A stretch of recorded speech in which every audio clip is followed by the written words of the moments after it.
Pinagpalang araw po para sa ating lahat. Purihin po ang Panginoong Diyos sa ating pong pagkakataon na sumamba at makinig at mag-aral ng kanyang salita.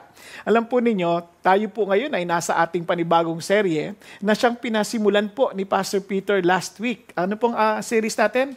Songs in the Night. Alam niyo po, ito po yung mga makita ho natin yung Diyos maging sa panahon na excited tayo, masaya tayo, talagang ganyan, o kaya naman yung bagsak ang ating mga kalooban. Alam mo ho ninyo, ito po yung napaka-importante lalo na sa kasalukuyan nating kalalagayan. And ano po ba itong aralin na ito? Ito po ay mga aralin na hango po sa ilan sa mga salmo sa aklat ng Psalms. Ang Psalms po ay compilation ng songs na ano po yan, na sinulat sa loob ng 1,000 taon ng kasaysayan ng Israel. Mula po sa panahon ni Moises hanggang sa panahon na sila po ay bumalik mula sa exile sa Babylon.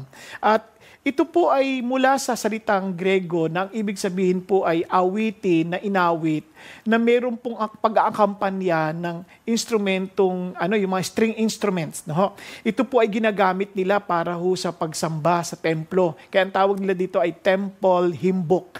Ngayon po, alam po ninyo na ang Diyos ay Diyos ng musika. Alam niyo kung meron ho tayong maintindihan about God, He's a God who loves music. And alam niyo kung bakit? He inhabits the praises of His people. Sabi nga ho sa Psalm 150, if you have your Bible with you, sabi niya, praise Him with trumpet sound. Praise Him with harp and lyre. Praise Him with timbrel and dancing. Praise Him with string instruments and pipe. Praise Him with loud cymbals. Praise Him with resounding cymbals. Let everything that has breath praise the Lord. Praise the Lord. Yun po ang mapapansin nyo. Kaya yun ang dahilan kung bakit po when we are filled with the Holy Spirit, we are, one of the characteristics, yung tayo po ay filled with joy, with songs from the heart. Kaya nga ho, pansinin po ninyo, sabi ni Paul, sabi niya, do not get drunk with wine, for that is dissipation, but be filled with the Spirit. And look at the effect.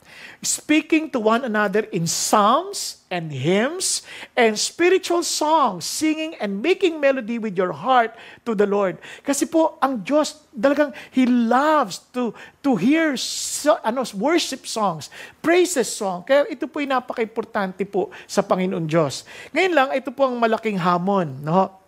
Kasi ito ang problema ho sa maraming tao. Pagka punong-puno na ng problema at punong-puno ng stress, makakakanta ka pa ba? Halimbawa na lang, when we welcome 2020, no? Pumasok po ang taong 2020, anong sumalubong sa atin? Taal, eruption, COVID-19, plane crash. Tapos mayroon pa hong kamatayan ng ilan sa atin, may kamag-anak, mga nasirang relasyon, as in broken relationships, bumagsak ang negosyo, dumating ang Typhoon Ambo, mayroon pa tayo water shortage, nandiyan pa yung kambal na si Judith at si Jonah. Kilala niyo po ba yun? Yung due date at saka Jonah, yung Jonah yung mga utang ngayon, naglabasan na yung mga pasingin. Paano ka pakakanta sa ganitong panahon? But alam niyo, with the Spirit of God, we can sing. With the Spirit of God, we can sing. Kaya nga po, napaka-importante na alam mo na kagad if there is something wrong. Kaya nga, sabi ng Bible, sing a new song unto the Lord. Kaya last week, ang ganda-ganda ng message si Pastor Peter, it reminds us to a song of assurance that if the Lord is our shepherd, our security or our future is secured. At hindi lang yon. Imagine, we will not be needing anything. Kasi the Lord is my shepherd, I shall not want. At ang ending niya pa, surely goodness and loving kindness will follow me all the days of my life. And sabi niya, and I will dwell in the house of the Lord forever. Di po ba ang sarap awitin ng mga ganung bagay?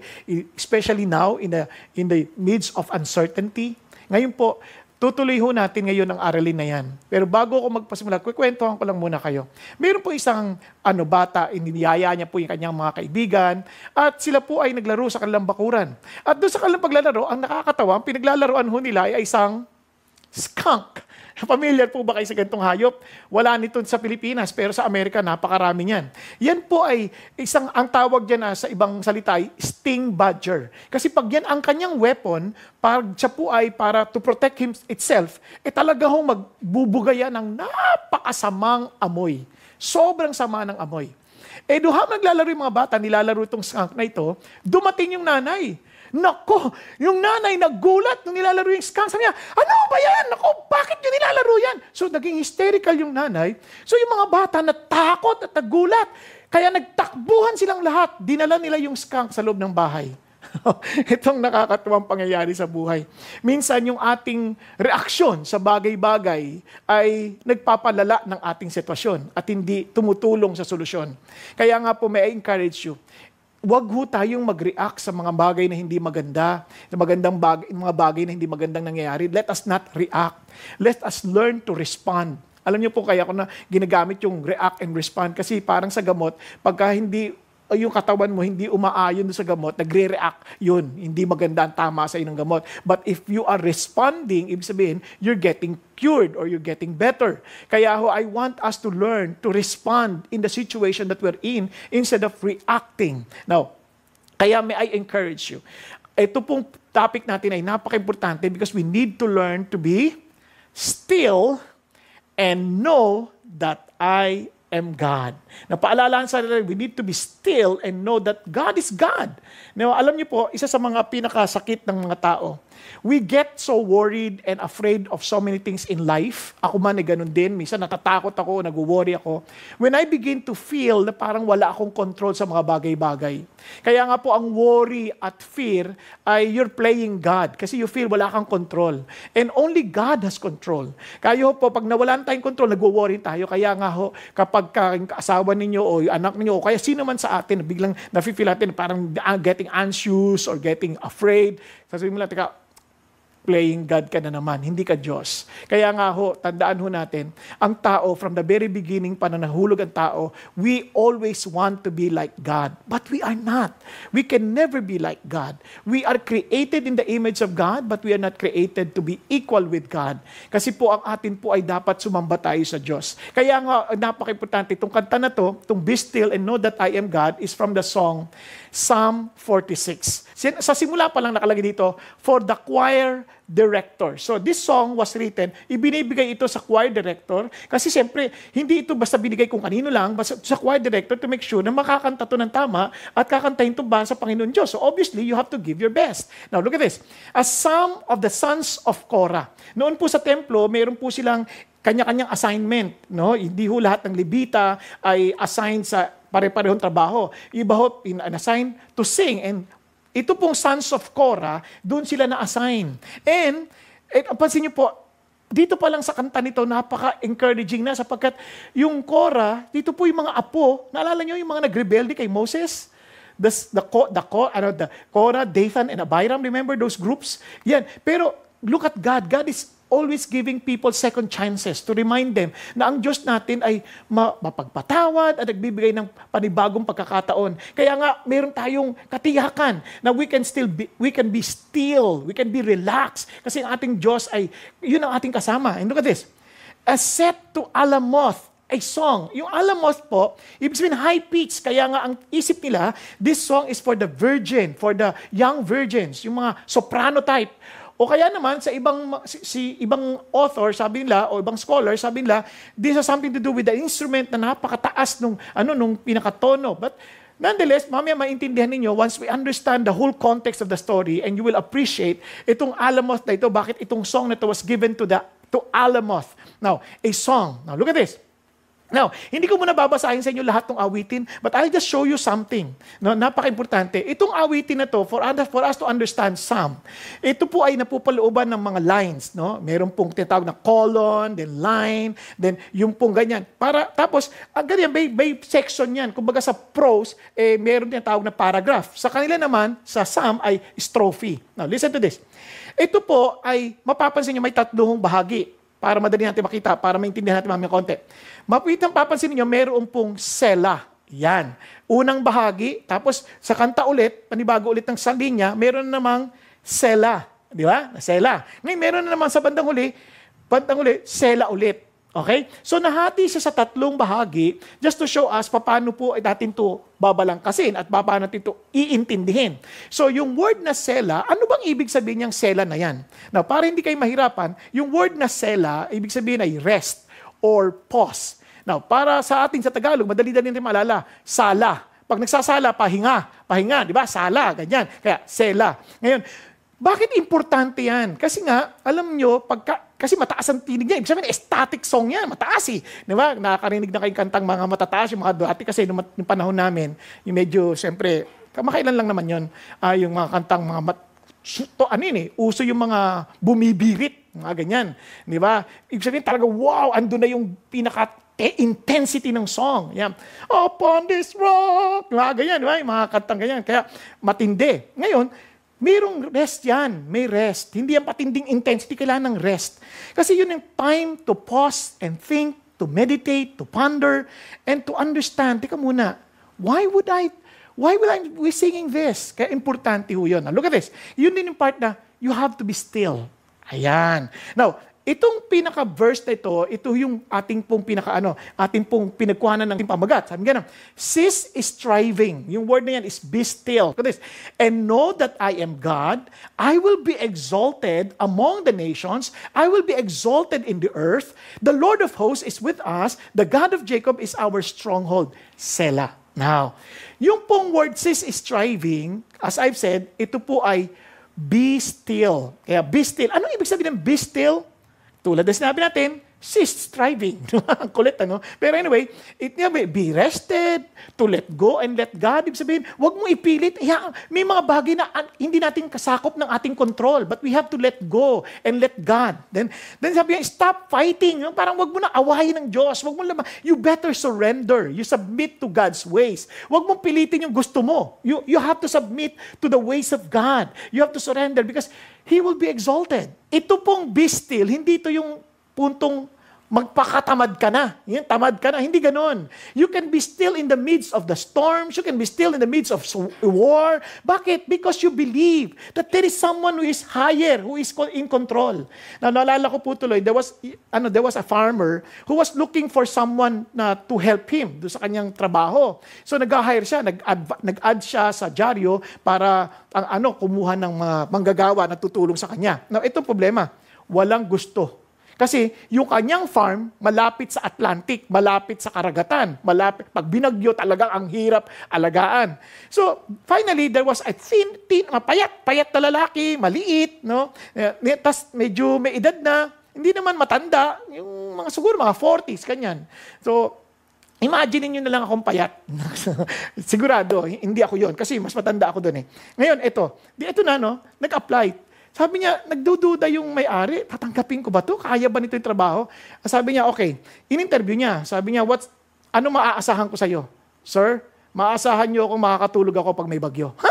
Grabe naman ang klaseng trado. Ano ibig sabihin nito? So, hindi niya intindihan. Anyway, kinuha niya pa rin. So talaga nagulat naman siya. Talaga itong mama, ang ganda magtrabaho, ang sipag. So, he was very, very impressed. Until one time, merong bagyo. And in his surprise, nung narinig niya, lakas ng hangin. Tapos siyempre, lumabas siya kasi nagwo-worry siya eh. Pinuntahan niya, natutulog yung farmer. Sabi niya, kinatok niya, bakit ka natutulog mga bagyo? Sir, di ba sabi sa inyo, natutulog ako pag bagyo? Gusto niya nang palayasin, agad-agad. Sabi niya, kapal ng mukha nito. Pero alam niyo po, pero pinigilan niya yung sarili niya. Natulog ulit yung farmer eh. Tapos sa paglabas niya, tingnan kung ano nangyari, nagulat siya. Nakaayos lahat ng bangka, nakaayos lahat ng mga tanim, talagang tinakpan, preparado. Talagang kaya naman siya mapanatag kasi nagawa niya na yung dapat niyang gawin. Ibig sabihin, prepared siya maging sa bagyo. Yan. Kaya yung be still, hindi necessarily katamaran, yung parang okay na, wag na tayong gumawa, hayaan mo na lang yan, pwede na yan, hindi ganyan. Pag sinabi natin be still, na kahit sa gitna ng ating pagpupunyagi, panatag ang ating puso, hindi tayo nag-aalala, hindi tayo stressed, at alam natin na merong Diyos na may control ng lahat ng bagay. Kaya if you know that God is in control, we can be still. Ganda ho ng outline na ginigay sa atin ni Pastor Peter kanina umaga. Kaya yun din po ang ating pong outline. Kaya remember in 3R, ano po yan? That God is our refuge, that God is our rescuer, and God is our rest. Alam niyo ho, habang iniisip ko yan, ito ho ang naalala kong bigla, that we have to stay safe, stay with God because He is our what? sap. Naalala nyo na yung mga tao po nagkakagulo because of their social amelioration program. Yung iba hindi nakakatanggap, yung iba parang hirap na hirap, lungkot na lungkot, yung iba hindi sila qualified, lungkot na lungkot, ang sama, stress na stress, pumipila na maaga. But you know what? God is our sure sap. Anong ibig sabihin ng sap? Remember that God is our shelter because He is our refuge. That God will send His angel to rescue us because He's our rescuer. Di ba? Yung kaya angel, o kaya naman, if He will not send an angel, He Himself, the great Alpha, would come to rescue us. At hindi lang yon, He is our peace. He is our peace. Why? Because He is our rest. Kaya naman, we can rest because He is our peace. Kaya He is our real sap, the sure sap. Kaya let me repeat, be still, because God is our refuge, God is our rescuer, and God is our rest. Let's start with refuge. Remember that God is our refuge. What does it mean? Let's go to the Psalm. Sabi niya, God is our refuge and strength. And sabi niya, a very present help in time in trouble. Therefore, we will not fear. Sabi niya, kung God ang ating refuge. Sa Pilipinas, medyo mahina. Hindi natin masyado ma-appreciate yung word na refuge. In fact, pati yung Tagalog dito malambot. Like, ang Tagalog dito is silungan o kaya kanlungan. So, medyo alanganin. Kasi yung refuge sa atin, wala talaga tayo yung matinding tower, matindi yung strong tower o kaya stronghold na matatakbuhan. Bakit kailangan ba yan? Tingnan nyo, pakinggan nyo ha. In the present help in trouble, yung word na trouble is, parang squeeze in. Yung parang hindi mo na alam kung anong gagawin mo. Parang sikip ka na. Yung talaga hindi mo na alam. Parang hindi mo na alam paano ka makakahinga. Parang ganyan. So therefore, sabi niya, therefore, if He is my refuge, God is my refuge, therefore, we will not fear. Yun ang kanyang conclusion. Hindi dapat tayo matakot because God is our refuge. Ano ba tinutukoy nito? Dito pa lang sa unang bahagi, mapapansin niyo may mga words na though the earth should change, and though the mountains leap into the heart of the sea, parang napipicture mo na kagad, kahit ano pa mangyari sa mundo na to. Yan, napipicture mo na kagad. Tapos sabi niya gano'n, kahit yung bundok talagang maanod na sa dagat. Ganyan. So sabi niya, though its waters roar and foam, kung dagat biglang talagang lalaki, parang nai-imagine mo na kagad yung tsunami, then though the mountains quake, naintindihan mo na kagad na may earthquake or may volcanic eruption, at its swelling pride, wow, rest. Sabi niya gano'n, we will not fear. Now listen, sa natural calamities, wala tayong control dyan. Kaya mo pigilan yan?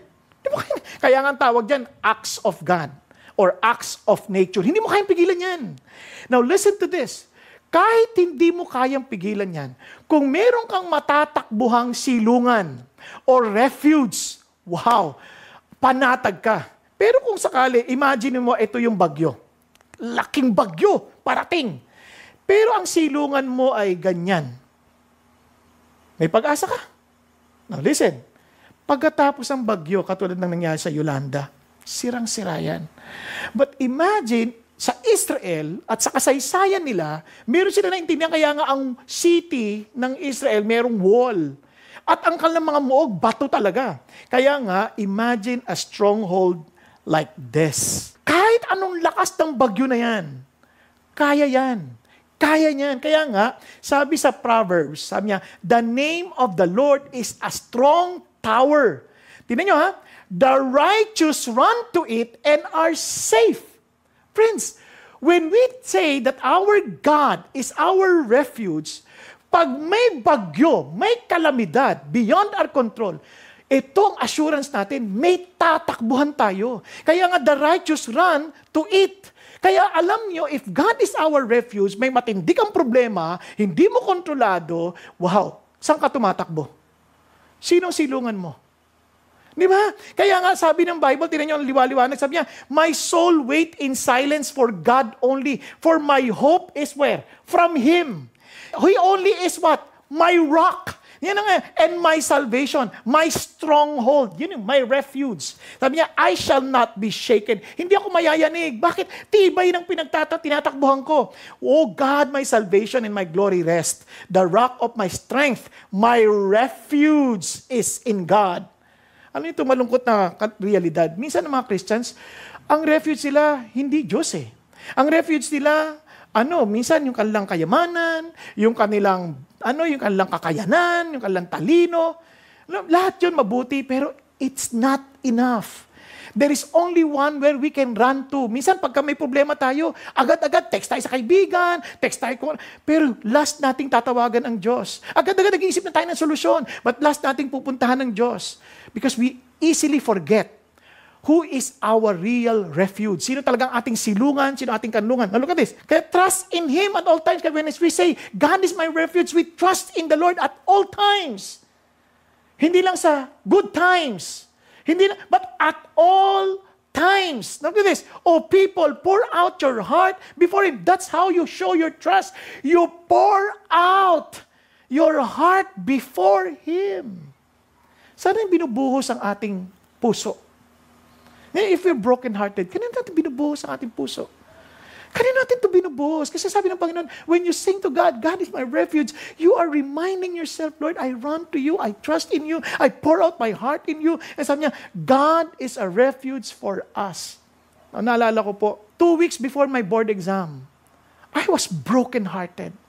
Pero yung mag-i-exam ka na lang, broken-hearted ka, paano ka makaka-concentrate? Ang hirap.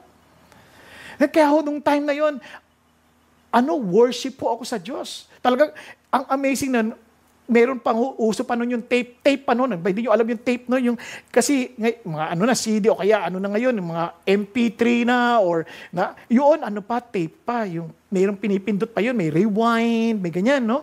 So, nung nandun ako, hindi ako maka-worship, hindi ako makakanta. So, I need help. So, pinlay ko yung, yung tape recorder, yung tape player. So, pinlay kong ganyan. Ang tugtog ganito. Jesus, you're the sweetest name of all. Parang, wow, I love this. Truly, Father God, you're the sweetest name of all. So, teka, ulitin ko, re-rewind ko. Meron yun automatic music search to. Ni-rewind ko, pak! Ibig sabihin nun, pag ni-rewind mo, magpe-play na agad pagkatapos ng rewind. Aba, ang nag-play ganito. We have come into this place to magnify the Lord and worship Him. Sabi ko, pero siyempre, hindi ko pa napansin yun. Pero sabi ko, yes, Lord, let me magnify your name. Let me worship you. Pero sabi ko, hindi to, mali. Nirewind ko ulit. Tinodo ko na. Hindi ko na nilagay na automatic music search. Total, unang kanta naman yun. Tinodo ko na. Aba, nag-play. Let's forget about ourselves and magnify the Lord and worship. Sabi ko, hindi yata, sira ata itong, player ko. Pero sabi ko, yes, Lord, help me to forget about myself. Help me to honor you. Tapos, in-stop ko ulit. Tapos, saka Lord, medyo iba na pakiramdam ko. Kinikilabutan na ako kasi parang nakakabay. So, pinlay, di-rewind ko na naman todo. Saka ako pinlay. Ayun na, Jesus, you're the sweetest name of all. So, to make the long story short, nakapag-worship na ako, nakalimutan ko na yung pangyayari, natapos ko na lahat, reverse na. Wala yung kantang, let's forget about ourselves and magnify the Lord. Wala yun. Wala yung we have come to this place to worship. Wala yun. Talaga sabi ko, Panginoon, pinupuri kita. Ang aga-aga ko nagbihis, pumunta na ako sa service, sarado pa pala yung building. Kasi sobra kong parang, Lord, I just want to honor you. And you know what? I surrendered my feelings to God. I poured out my heart to God. And this is the wonderful part. Pagpunta ko doon sa review, dahil para ayusin yung mga papel, nakita ko yung babae. And you know what? I remember the girl, but I don't remember the feelings anymore. And true enough, I was delivered. And itong pinamagandang parte, I passed the board exam, and she did not. Hindi, joke. Hindi ako masaya, hindi siya pumasa. Pero at least pumasa ako. But one thing I thank the Lord is, you still have a song to sing because you have a refuge to run to. Kaya nga sabi ng Bible, I have become a marvel to many. Kaya yung iba nagtataka, ano meron ka? Sabi niya, for you are my strong refuge. Now listen to this. Sa gitna ba ng mga problema natin pinagdadaanan, masasabi ba ng mga tao sa paligid natin, alam mo, nakakatuwa ka, ibang-iba ka. What makes you so calm? What makes you so joyful? Bakit ang saya-saya mo pa rin?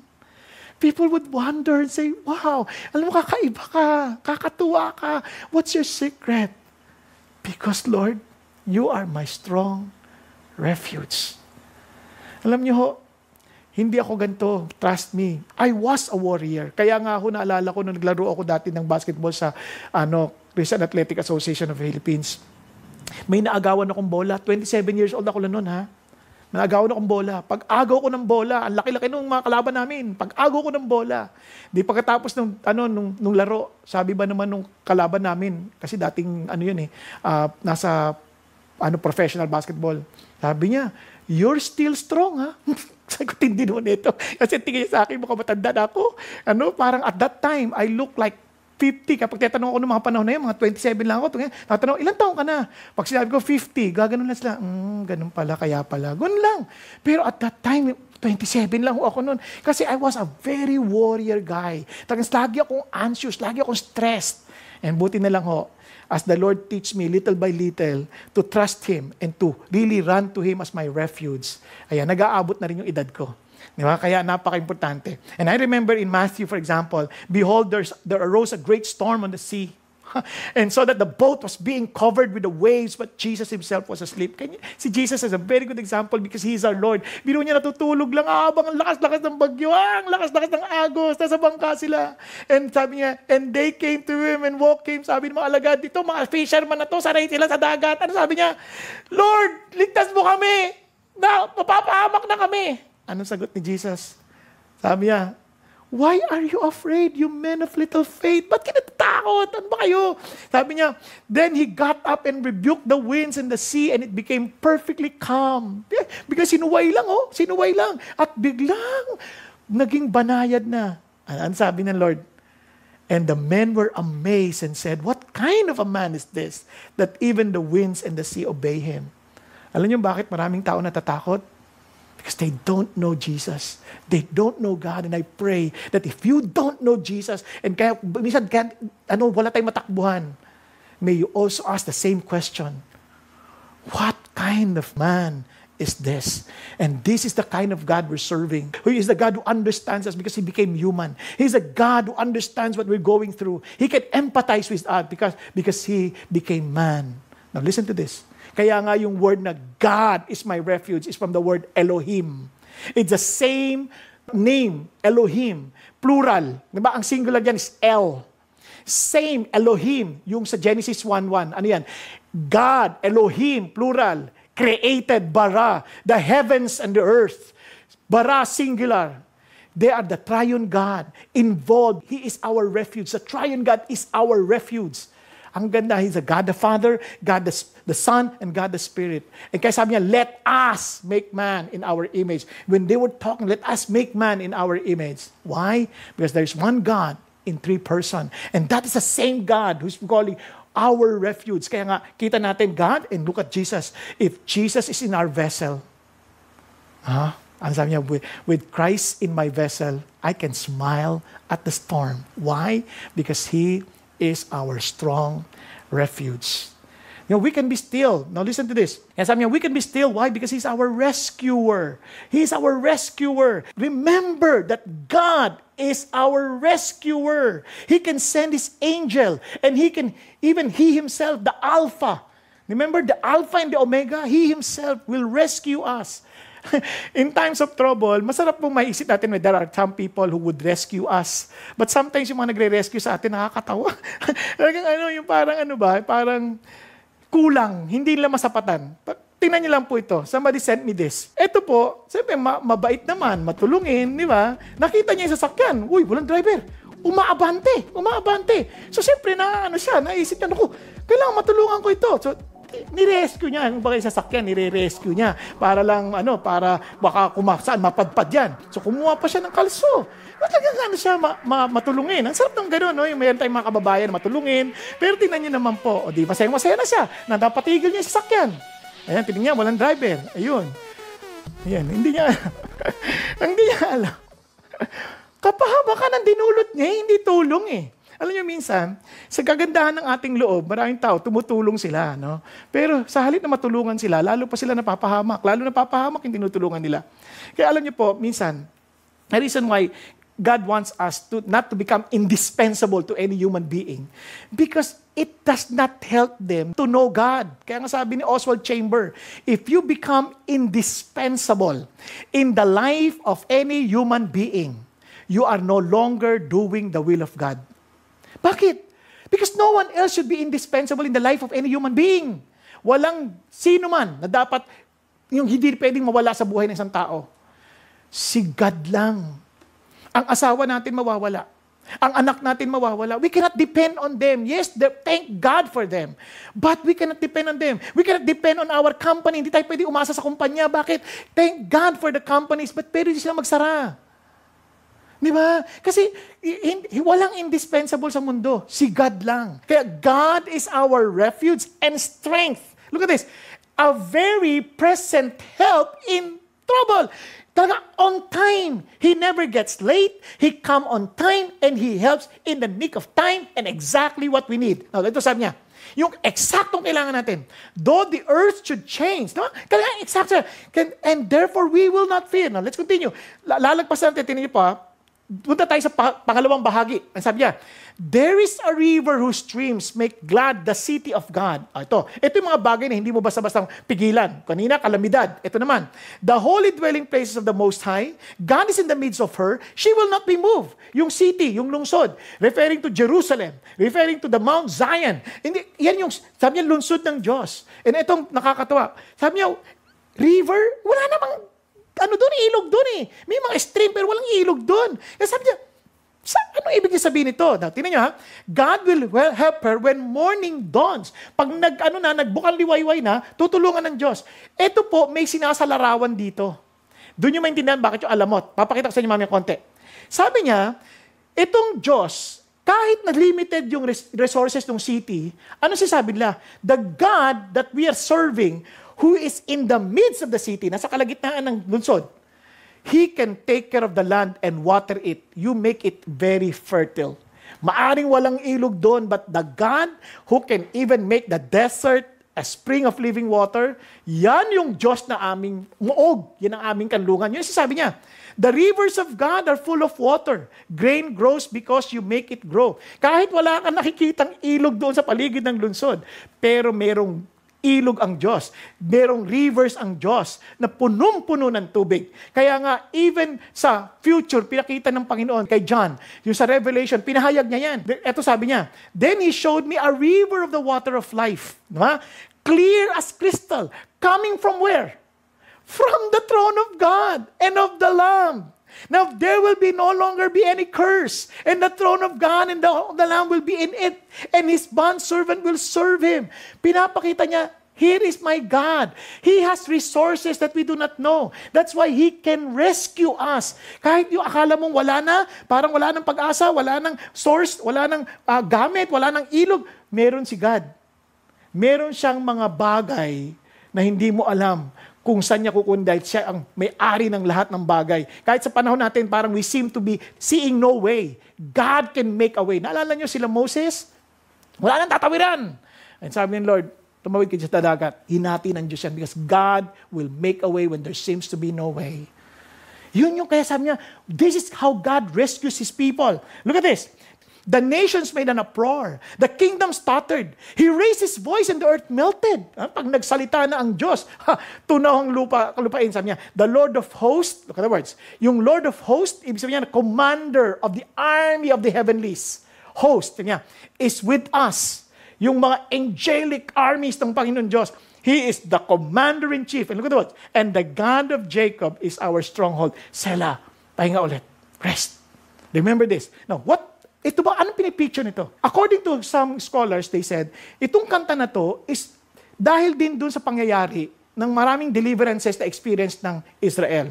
Panahon ni Jehoshaphat, panahon ni Asa. Pero ang pinakamalapit ay yung karanasan ni Hezekiah kay Sennacherib. Ito po ang nangyari. Sa Chronicles, sabi niya na when Hezekiah saw that Sennacherib had come and that he intended to make war on Jerusalem. Remember, ang tinutukoy niya yung river? Look at this. He decided with his officers, kasama ng kanyang mga pinuno, nagdesisyon sila at mga mandirigma, to cut off the supply of water from the springs which were outside the city, and they helped him. Kasi ang isip nila, kaya pupuntahan na si Sennacherib kasi bado sa tubig.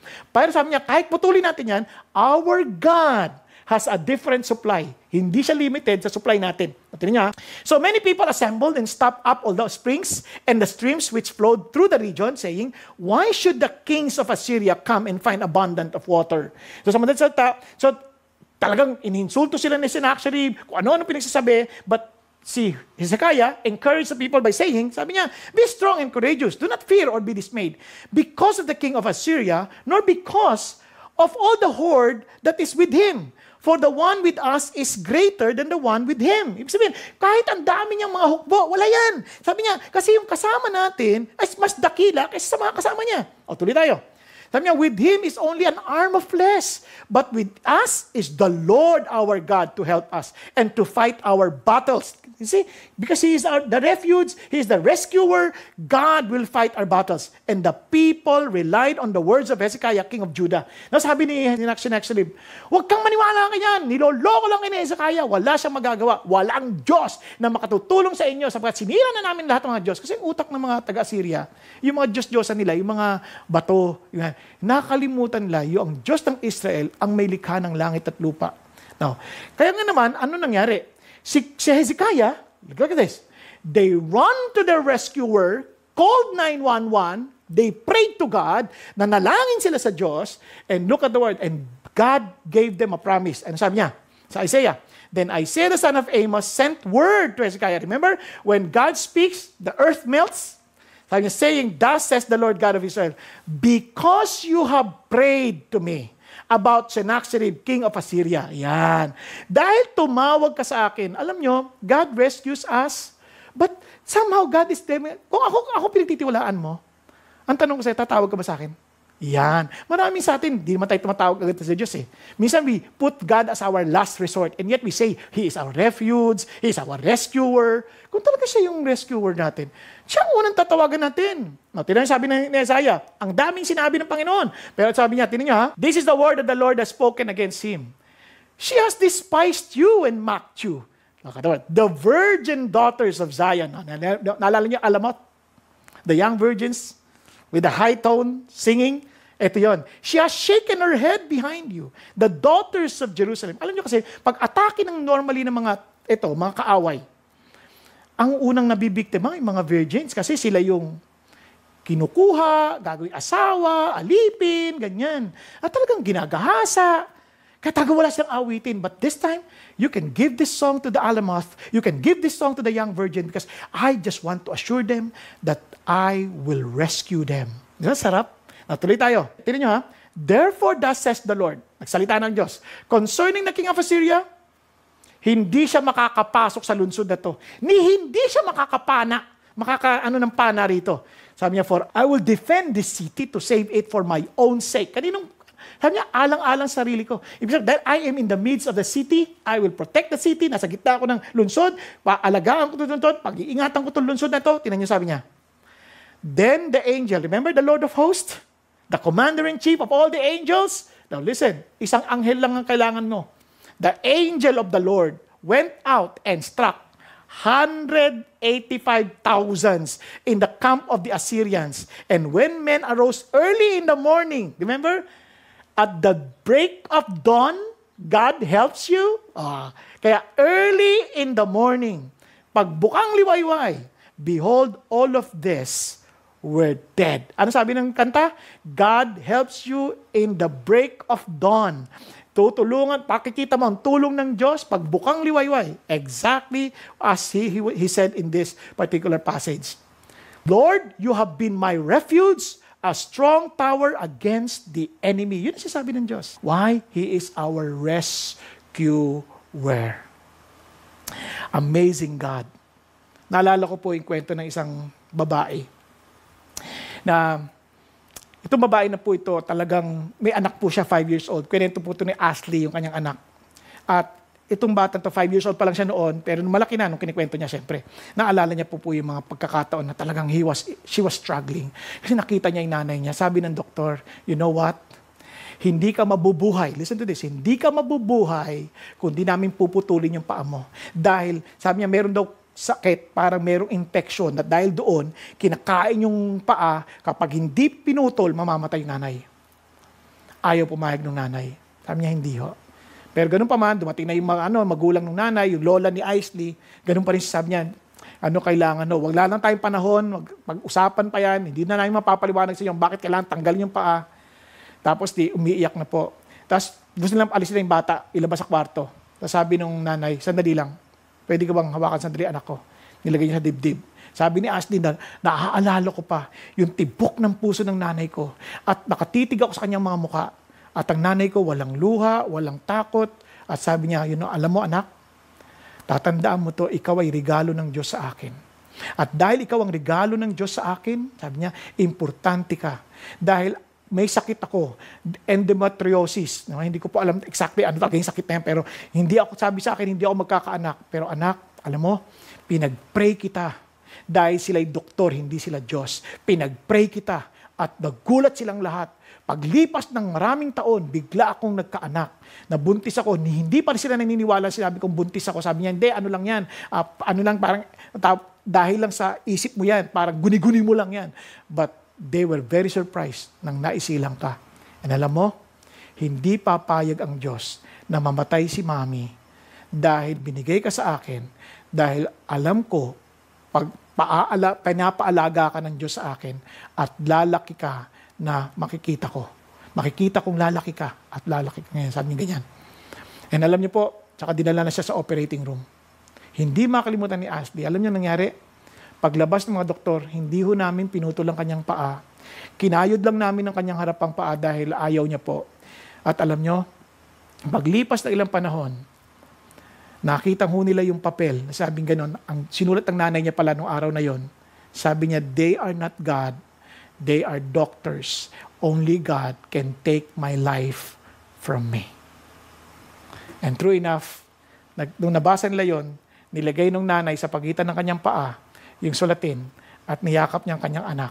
Ang sabi sa kanya, anak, tingnan mo na ang ating Diyos, ang ating tagapagligtas. At nung pagtingin niya sa paa niya, mayroong uka. Just to remind them that our God is our rescuer. Ang pangatlo is we can be still because God is our rest. Sarap, di ba? Remember that God is your rest. He is our peace where we can find rest. Come, behold the works of the Lord, who has wrought desolation in the earth. He makes wars to cease to the end of the earth. He breaks the bow and cuts the spears in two. He burns the chariots with fire. Tingnan niyo po ng mabuti. Kanina, inatake yung city ng Jerusalem, ng katulad ng haring Sennacherib. Hindi mo mapipigilan yan? Hindi mo mapipigilan mga kritisismo laban sa'yo? Hindi mo mapipigilan yung mga atake laban sa'yo? But, you know God is your rescuer. You just focus on God. Ngayon, yan din ang magdudulot sa ng kapahingahan. Lalong wala kang control pag mayroong global warfare. May global pandemic. Tingnan nyo. Sabi niya, He breaks the bow and cuts the spears in two. He burns the chariots with fire. Now, look at the words. The works of the Lord, who has wrought desolation. Pati si God mismo ang gumawa at nagpahintulot ng mga kaguluhan na ito, pinahintulot na niya yan. He makes wars to cease to the end of the earth. Kahit anong gulo niyan, kaya niya pigilan yan. And He breaks the bow and cuts and spears and burns the chariots with fire. Alam niyo ba, ang buong bayan, they're doing everything against God. And look at the words. Why are the nations in an uproar and the peoples devising a vain thing? The kings of the earth take their stand, and the rulers take counsel together against the Lord and against His anointed, saying, I will tell you something, sabi ni God. He who sits in the heavens laughs. Tinawanan lang sila. Sabi niya, the Lord scoffs at them. Then He will speak to them in His anger and terrify them in His fury, saying, but as for me, I have installed my king upon Zion, my holy mountain. And look at the words. I will surely tell of the decree of the Lord. He said to me, sabi niya kay sa kanyang anak, you are my son, today I have begotten you. As of me, I will surely give the nations as your inheritance, and the very ends of the earth as your possession. Alam niyo, the whole world seemingly, they're acting against God. Kaya minsan tayo, nagre-react din tayo. Sasabihin natin, ang labo nila, bakit ganyan na? Naku, nakakatakot na. Parang they're all working against us. Okay, magalala? God is still God. Tinatawanan nga lang niya yan eh. Sabi niya, you shall break them with a rod of iron. You shall shatter them like earthenware. No, grabe, no? And now, therefore, sabi niya, O kings, show discernment. Take warning, so judges of the earth. Sa halip na kayo'y lumaban, you worship the Lord with reverence and rejoice with trembling. Dapat nga, magtuwa kayo na mayroong pang nanginig pa, paggalang. Sabi niya, do homage, galang nyo, sambahin nyo yung anak, that he not become angry and you perish in the way, for his wrath may soon be kindled. Ito ang pinakamasarap na pagpapala ng mga sumusunod at gumagalang sa anak. Referring to Jesus. How blessed are all who take refuge, refuge in Him. Parang parehong-pareho yung tema. At ito sabi niya, kaya nga, cease striving. Suko ka na, huwag ka na lumaban sa Diyos. Huwag ka na lumaban. Kasi bakit? And know that I am God. Unawain mo, ako ang Diyos. If you stop striving, if you are still, then you will know who God is. At hindi lang yon. If you know God, for sure, you will cease striving. Para siyang nagbabaliktaran. Sabi niya, I will be exalted among the nations. Even if you try to put me down, sabi niya, I will still be exalted among the nations. I will be exalted in the earth. And minsan tayo mga Christian, may tendency rin tayo, akala natin kaya natin pagtanggulan Diyos. Hindi, wag mo na subukan pagtanggulan Diyos. Kaya ng Diyos pagtanggulan kanyang sarili. Just do what He tells you to do. You just submit to what He tells you to do. Wag ka siyang tulungan. Parang si Sarah, tinulungan niya si God para daw magkaanak na kagad. Binigay si Hagar, o di ba problema, patuloy. Wag mong tulungan ng Diyos. You just trust God. Relax. Be still. Submit to His ways. Di ba? And sabi niya, tinan nyo and I will be exalted in the earth. Sabi niya, the Lord of hosts is with us. The God of Jacob is our stronghold. Selah, pahinga na naman. Now, ano sinasabi ng Diyos? I know that I am God. Now, may papakita ko sa Diyos. Sabi niya, that men may know, from the words, kailangan makilala natin ng Diyos. Kaya tayo mapakali, hindi natin kilala si God eh. Kaya natin, mas makapangyarihan tayo sa Diyos, o kaya mas makapangyarihan ang kaaway ng Diyos, o kaya ang demonyo, mas makapangyarihan sa Diyos. Hindi totoo yan. Ang Diyos, ang pinakamakapangyarihan, walang makapananaig sa Kanya. Kaya sabi nga no? That they may know that from the rising to the setting of the sun, that there is no one besides me. Wala. I am the Lord. Grabe, no? And there is no other. The one forming light and creating darkness, causing well-being and creating calamity. Can you imagine? Pati si Satanas, he cannot do anything. Magpapaalam yan to bring calamity. Pero kung hindi papayagan ng Diyos, wala siyang magagawa. But when God tells him, gawin mo, yan, creating calamity, si God pa rin yun. Bakit? Papayagan niya lang. O sige, go, gawin mo. Katulad ginawa niya kay Job. Kaya sabi niya, I am the Lord who does all this. O, diba? Si God lahat ang may kagawa. Ibig sabihin, I am in control. Ganda rin, sinabi sa Daniel, sabi niya, all the inhabitants of the earth are accounted as nothing. Lahat ng naninirahan sa mundo. Wala yan. Sabi niya, but He does according to His will. In other words, wala silang control sa Diyos. Kasi gagawin ng Diyos kung anong kalooban niya. In the host of heaven, diba? And among the inhabitants of the earth, no one can ward off His hand. Hindi mo pwedeng ganyan nilang kamay ng Diyos. Sabi niya, pag gagawin ng Diyos, gagawin niya yon. Hindi mo siya pwedeng pigilan. And say to Him, what have you done? Hindi mo pwedeng questionin ng Diyos, ano ginawa mo? Now, itong amazing sa atin mga Christians. Do you think akala natin ang problema para lang sa masasama o para lang sa mga hindi Christians? Hindi ho. Lahat ho yan, even us. God allows things. Ang pinagkaiba lang, pag inalaw ng Diyos para sa atin, ikabubuti natin yon because we love God. Pero kung hindi ka kabahagi sa pamilya ng Diyos, naku, hindi mo maintindihan kung ano yung mabuti at masama. Malilito ka. Bakit? Kasi wala kang assurance ng goodness ng Diyos. So, listen to this. Kaya nga sa Hebrew, sabi ng Panginoon, for those whom the Lord loves, look at words, He discipline. He scourges. Yung same scourging ng Panginoon sa Kristo.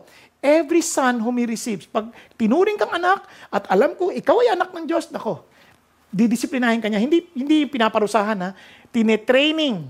Sabi niya, for they disciplined us for a short time as seemed best to them. Remember the earthly fathers, earthly parents? Dinidisiplina tayo. Yung akala nilang mabuti sa atin. Pero si God, He disciplines us for what? Our good. So that we may share His holiness. Amazing God. Tandaan niyo to, walang bagay na inalaw ng Diyos na hindi ikabubuti ng kanyang mga anak na nagmamahal sa kanya at lumalakad ayon sa kanyang kalooban. Nililinis tayo ng Diyos. Sinasanctify niya tayo. Bakit? Para tayo maging ganap, yung image ni Jesus Christ maging ganap sa atin. That the holiness of Jesus makita sa atin, ma-perfect sa atin. Amazing si God. Kaya doon ka nagiging rested. Na pag may nangyaring parang seemingly hindi maganda sa iyong pananaw, hindi maganda sa iyong kaisipan, pero isang bagay lang makatitiyak ka, mabuti sa atin. Dahil alam natin mayroong Diyos na napakabuti, mapagmahal ng Diyos, makapangyarihang Diyos, pero napakabuting Diyos na ang hangad ay ikabubuti natin. Let's go back. Cease striving and know that I am God. Meron pa akong iiwan sa inyo baka makalimutan. Alam niyo ba itong word na know? Hindi ito no na, dahil ko alam tungkol sa Diyos. Hindi. Magugulat kayo, yung word na know from the Hebrew, yada. Alam niyo bang same word was used with this verse? Sabi dito sa Genesis, now the man had relations with his wife. Alam niyo bang had relations with? Ang word na yan is yada. Same word. Kaya nakakagulat, sabi niya, when you want to know God, kasi utos yan eh. Sabi niya, cease striving, be still, and know God. What does it mean? Have relationship with God. Hindi yan know lamang na, wow, I know about God, this is like this. No, may relasyon ka ba sa Kanya? Yan. Kasi you'll never be satisfied or you'll never be secured. Him being our refuge, kung wala ka relasyon sa Kanya. You'll never know that He's a rescuer kung wala ka relasyon sa Kanya. Di ba, sarap nun, my husband rescued me. Kasi may relasyon ka para I will do everything to rescue you. I will do everything because you're my daughter. Because you're my son. I will do everything to rescue you. Yung ganun ba? Eto ho, ganun. Because of the relationship, you are so rested. Now, tinasabi ng Lord, si Jeremiah, let not a wise man boast of his wisdom. Let not the mighty man boast of his might. Let not a rich man boast of his riches. Wala kang magmamalaki dyan. Why? But let him who boast of this, that he understands, and yadami, knows me, related with me, that I am the Lord who exercises loving kindness, justice, righteousness on earth, for I delight in these things, declares the Lord. Ang tanong, do you know your God? Do you know the Lord? Command yan eh. Look at that. Say striving and know that I am God. Have relationship with God. Because remember this, huwag mo ipilit yung gusto mo. These people, they were fighting God. And sabi niya, tigil mo na yan, you surrender to me, because I will be exalted among the nations. I will be exalted in the earth. Huwag natin isipin na parang tayo ang Mesaya ng mundo. Parang pagka ang isip mo ikaw ang tagapagligtas, Mesayad ka, hindi Mesaya yun. No, listen, ito na importante tatandaan natin. No? Instrumento lang tayo ng Diyos. No, hindi tayo, alam niyo, nakita ko na to, anything can be taken away from us in a snap. Anything. Wala kang pagmamalaki. Talino, mag-Alzheimer ka lang, wala ka na. Pag-isipan nyo. Yaman, magbumagsak lang yung stocks, tapos ka na. Magsara lang yung bangko, tapos ka na. Masunog yung wala, tapos ka na. Magsara pa yung insurance, wala na. O anong yaman mo? Wala. Wala tayong pagmamalaki. Si Job, he lost everything, including his children, in a snap, in a day. Kaya wala tayong pagmamalaki. Kaya nga, let us boast instead that we know God. No matter what happens, thank you, Lord. You are my refuge, you are my rescuer, and you are my peace. You are my rest. Kaya ho, masabi niyo, Father Bo, may problema ako eh. Ano? Dami kong pagkakamali sa Diyos. Baka sawa na siya sa akin. Huwag ko kayong mag-alala. Alam niyo bakit? Because our God is a merciful God. Tinasabi niya, the God of Jacob. Sa lahat naman ng pangalan, ba't hindi man God of Abraham, at least a faithful friend? Ba't hindi man God of David? Di ba, a man after God's own heart? Bakit hindi naman God of Daniel? Di ba? Na talagang he set his mind not to compromise. Bakit naman Jacob? Sa lahat naman. Ba't naman Jacob? Meaning pa lang ng pangalan, Jacob, hindi man lang Israel ang ginamit. Bakit naman Jacob? Alam mo, ibig sabihin ng Jacob, manloloko. Ba't naman? Parang hindi nahihiya si God na magpakilala siya, ako ang Diyos ng manloloko na yan. Isipin niyo mabuti. And sabi ng Lord, is our stronghold Selah. Bakit yun? Alam niyo si Jacob, lahat ng naging problema sa buhay sa una, problema kagagawan niya rin. Niloko niya kapatid niya, kaya tuloy, muntik siyang patayin. Kaya takbo siya doon kay Laban. Pagdating kay Laban, pinagluloko naman siya ni Laban. Kawawan Jacob. Alam niyo nakakagulat. Nung alam niya, lapit na siya sa Diyos, iligtas mo na, kailangan ko nang bumalik sa lupain, pero Lord, tulungan mo ako. Takot siya kay Esau. Kasi baka patayin siya ni Esau. Nalo na laman niya na may 400 nakasama si Esau na sasalubong sa kanya. And you know what? Isang gabi, nung hindi niya na alam, mapakalin, balisang-balisan na siya. Wala siyang pupuntahan. And here's the faithful God, our refuge. Siya mismo ang nagpakita kay Jacob at nakipagbuno kay Jacob. Hindi si Jacob, si God ang nakipagbuno sa kanya. And sabi niya ganun, sa kanilang pagbubuno, sabi niya, Lord, hindi kita pakakawalan, hindi mo pinagpapala. Lord, alam mong ginawa ng Lord, okay, pagpapalain kita. Pero anong pangalan mo? Bakit naman pangalan ang tinanong? Di ba? Bakit pa? Alam nyo, pag pangalan, halimbawa, ikaw ay Tigyawatin, ang pangalan mo ay Tigyawat. Di ba? Ang hirap naman. Anong pangalan mo? Tigyawat po. Hindi mo masabi kasi totoo eh. Kung hindi mo masabi totoo, okay lang. Kaya totoo. Eto, anong pangalan mo? Bigla, totoong manloloko siya. Biglang, ibig sabihin, kailangan mo nang harapin kung sino ka. Jacob po. At yun, sabi niya mula ngayon, hindi ka na tatawagin Jacob, tatawagin ka ng Israel. For you have striven with God and with men and have prevailed. Wow! Ano sinasabi ng Diyos? You have started a new beginning in your life.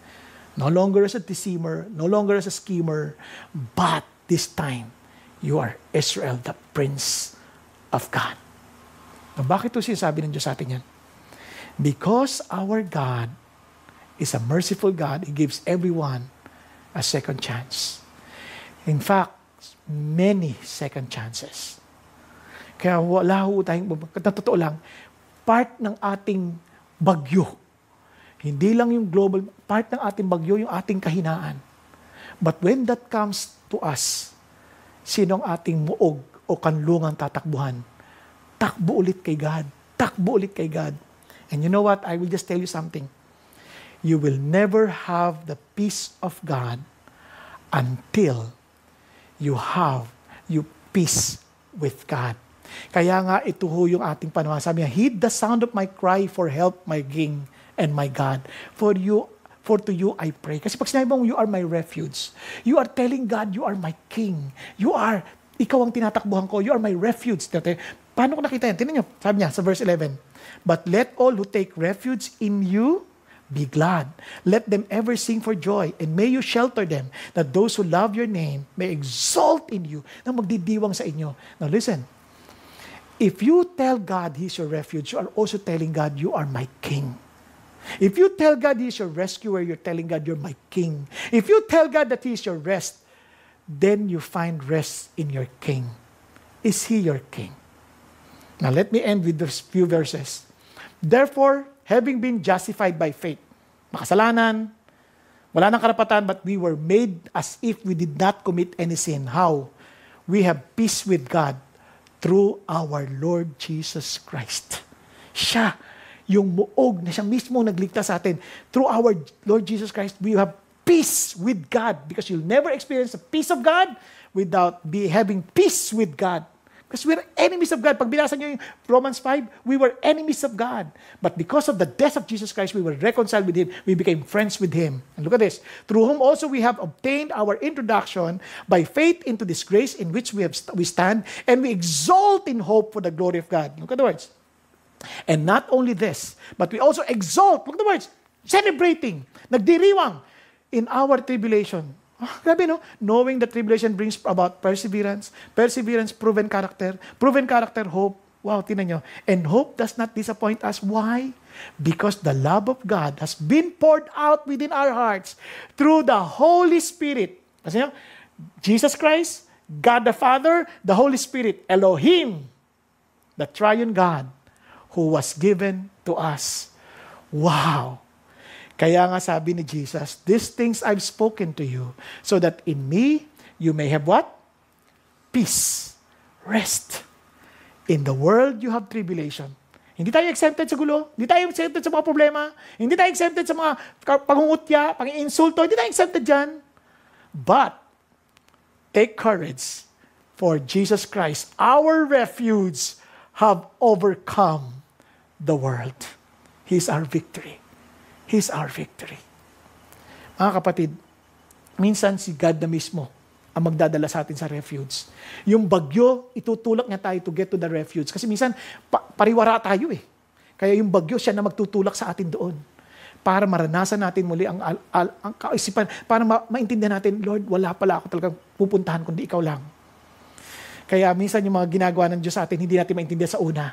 But, one thing for sure, yung ginawa na ng Diyos magbibigay sa atin assurance of what He has in His heart for you and for me. Let me end with this. Sabi ho ni David Jeremiah, since Noah, Bagyo, Judgment Day, God sheltered Noah and his family for 1 year in the ark until Noah emerged to become the father of all nations in the world. Kinanlong ng Diyos si Noah at ang kanyang pamilya na 1 taon, quarantine yun. Pero naging ama ng lahat ng bayan. Si Jacob, dahil sa kanyang kinanlong siya ng Diyos sa kanyang uncle na si Laban. 20 years later, may bago na siyang pamilya, meron siyang bagong kayamanan, at may bago siyang pagkakilanlan. Siya ay Israel, ang bagong pangalan ng pili ng Diyos ng mga tao.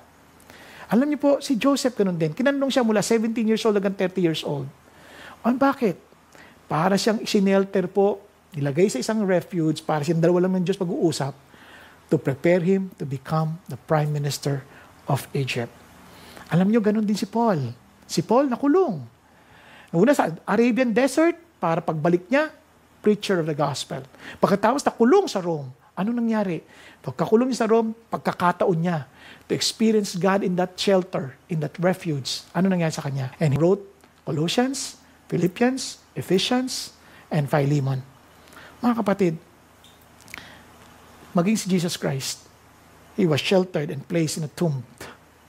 And the third day, He rose again to bring salvation to those who believe in Him. Kaya ano sabi ng Bible? You have been a defense for the helpless, Lord. A defense for the needy in his distress. Kaya hindi itong refuge na ito, hindi pa sa mayaman lang. Madali sabihin, mayaman ka. Hindi. Galing ako sa hirap, nakita kong kamay ng Diyos.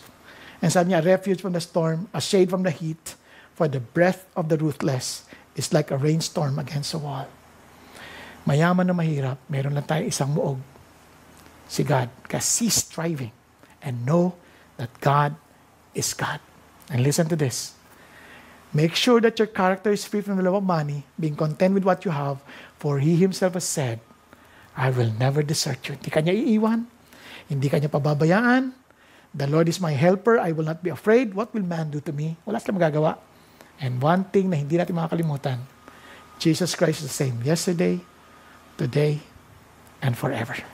Mga kapatid, sino ang iyong totoong muog at matatakbuhan? Let me end by saying again, cease striving and know that I am God. Be still and know that I am God. Si Tom Wiley po gawa ko kasi siya po ay nasa Peruvian jungle. At meron po siyang tanggap na telegrama dahil siya missionary doon. Sabi sa kanya ng Panginoon, yung kanyang tatay mag-aagaw buhay. So nagmadali po siyang bumiyahe. Ang problema po, na habang nandun sila sa kagubatan, naligaw ho sila. Yung kanyang guide, nalito. Ikot sila lang, ikot na sila. Hanggang nag-init na ho ang ulo niya. Sabi niya, ano ba ito nangyayari sa akin? Sabi niya, bakit ganito? Nakakalimutan niya hong magsela. To be still. Nakakalimutan niya, teka muna, may Diyos ako. Takbo siya. He remembered that his God is his refuge.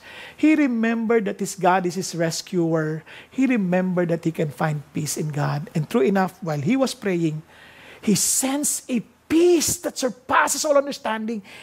Talagang binabalutan para siyang niyayakap. Unknowingly, meron pang 2 babae nagpe-pray para sa kanya dahil inaantay nga pa niyang pagating.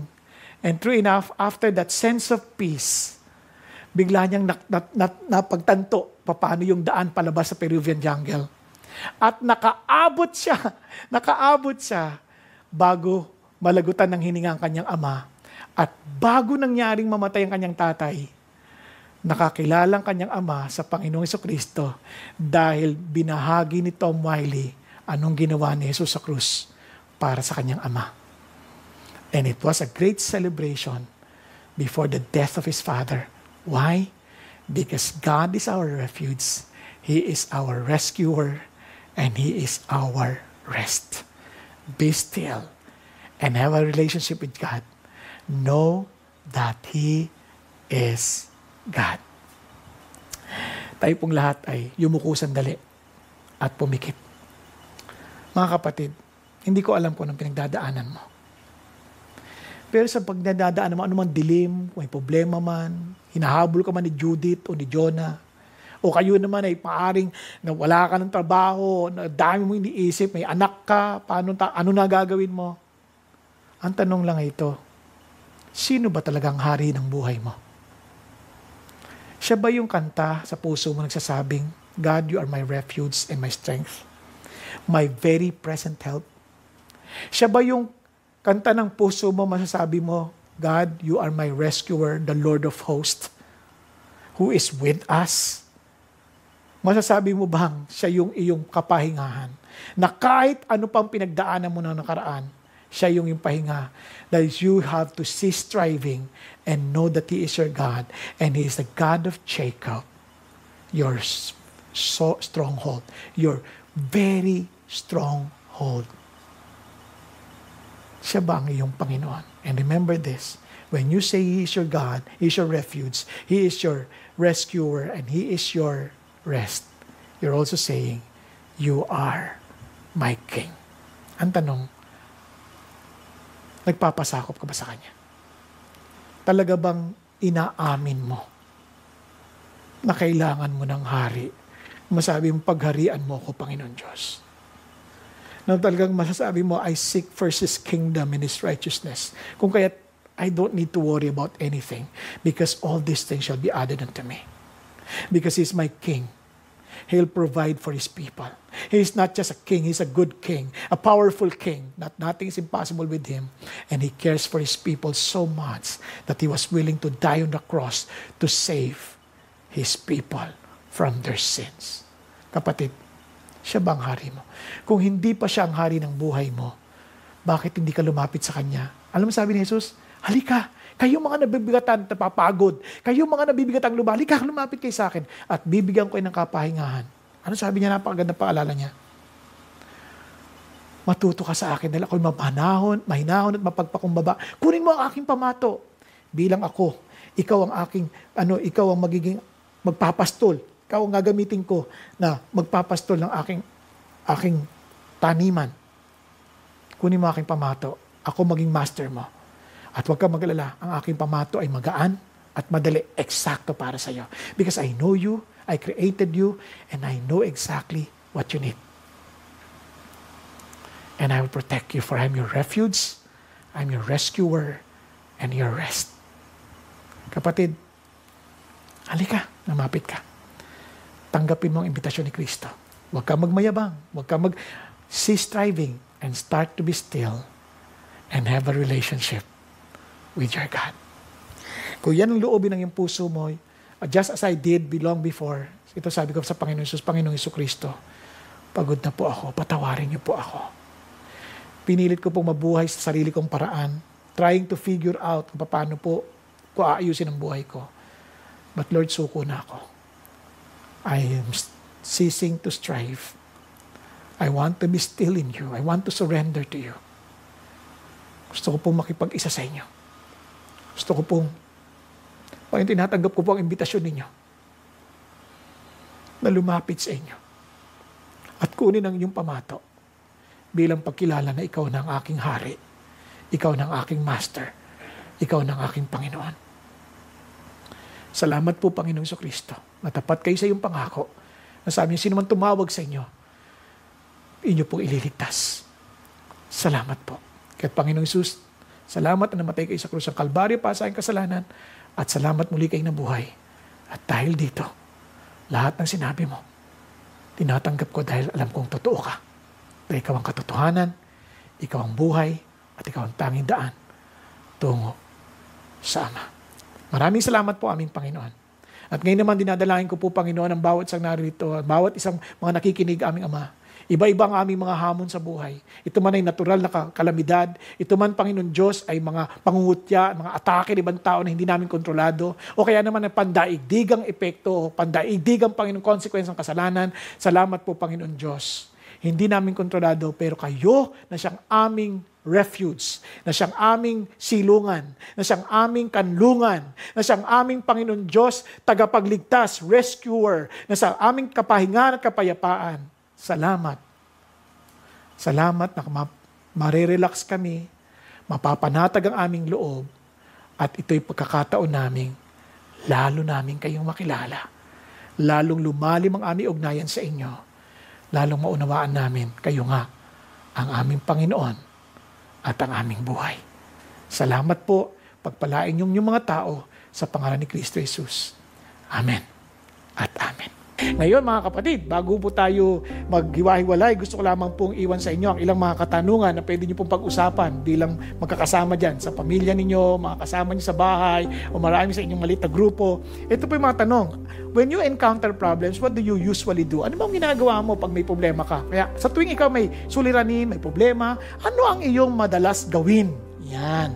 Ito na, what makes you restless? Ano ang madalas na nagpapagulo ng iyong isip? Ano nagbibigay sa iyo ng mga alalahanin? Yan. Pag-usapan po ninyo. At marahil ito makakatulong sa inyo. Bakit importanteng makilala natin ang Diyos? No? Bakit mahalaga yon? At siyempre, anong pangako ang maiaangkin natin na pwede nating angkinin ayon sa awit 46 na siyang inaral natin kanina. So sana po ay itong aralin na ito ay makatulong sa inyo. At kung sakali naman gusto niyo po na ma-contact, na makakausap, magpe-pray kasama ninyo, at gusto niyo po na magkaroon kayo ng na makaka-fellowship, na lalo niyo makilala si Jesus o makilala si God na nagligtas sa atin. Now listen to this. Pwede niyo i-click sa baba. Hanap na po. Diyan po lang yan. At i-click niyo po. Kapag gusto niyo ng prayer, i-click niyo rin po. Just communicate with us and connect with us. And I'm telling you, we are one brothers in Christ and we are all very much willing to extend a hand. Po, kaya sabi ng Bible, carry one another's burden and fulfill the law of Christ. Maraming salamat po sa inyo. Pagpalain kayo ng Panginoon Diyos at magandang araw para sa ating lahat. Thanks for watching. We would like to invite you to be a Christ-committed follower by being part of the movement as we honor God and obey His Great Commission. To find out if there's a CCF satellite near you, log on to www.ccf.org.ph/satellites. We also want to encourage you to join a small discipleship group where you can deepen your knowledge and love for Jesus and others. To sign up, log on to www.ccf.org.ph/discipleship group. All of CCF's video resources are available free of charge and are constantly being improved by our team. Would you consider supporting CCF through prayer and giving so more people can be blessed? You can give securely through our website at www.ccf.org.ph/give. For more videos like this, please subscribe to our channel. Thanks and God bless.